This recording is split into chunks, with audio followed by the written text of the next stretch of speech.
चिड़िया कहाँ से आ गई? यह जरूर हमारे घर में रहने आई होगी। इसे मना कर देती हूँ। गोरी, बाहर बारिश बहुत तेज है। रानो चिड़िया को अंदर बुलाकर पूछो तो सही, वह हमारे दरवाजे पर क्या करने आई है।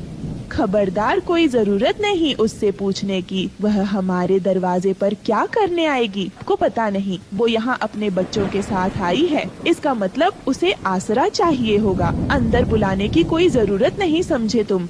जरूर कोई न कोई बात है, तभी तो रानो चिड़िया अपने बच्चों को साथ लेकर यहाँ आई है। तुम यहीं रुको, मैं जाता हूँ दरवाजा खोलने। कालू, तुम जानते नहीं, इस चिड़िया का घर जरूर बारिश में टूट गया होगा, तभी यह हमारे दरवाजे पर आई है, हमारे घर रहने के लिए। तुम दरवाजा बिल्कुल मत खोलना। गोरी, ये तुम कैसी बातें कर रही हो? याद करो, जब हमारा पक्का घर नहीं था, तब के दिनों में अक्सर हम लोग बारिश से बचने के लिए रानो चिड़िया के घर पनाह लेने जाया करते थे, और वो बेचारी चिड़िया हमें आसरा दे दिया करती थी। रानो चिड़िया ने तो कभी हमें मना नहीं किया। आज फिर तुम ऐसा क्यों कर रही हो?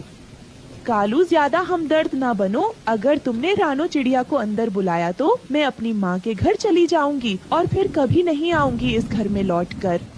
कालू कौवा गोरी की धमकी से डर जाता है और चुप करके बैठ जाता है। बेचारी रानो चिड़िया बाहर खड़ी दरवाजे पर बारिश में अपनी बच्ची के साथ भीगते हुए मिन्नतें कर रही थी, लेकिन गोरी का सख्त पत्थर दिल नहीं पिघलता। बेटा, लगता है ये लोग दरवाजा नहीं खोलेंगे। मैंने कालू और गौरी की हर मुसीबत में मदद की, लेकिन आज जब मुझ पर मुसीबत आन पड़ी तो उन्होंने तो मुंह ही फेर लिया। अब मैं क्या करूं? कुछ समझ में नहीं आ रहा है। इस जंगल में और कौन मेरी मदद करेगा? तभी वहाँ पर रानो चिड़िया का पति भूरा चिड़ा शहर के जंगल से लौट आता है और अपनी पत्नी को इस हाल में देखकर चौंक जाता है।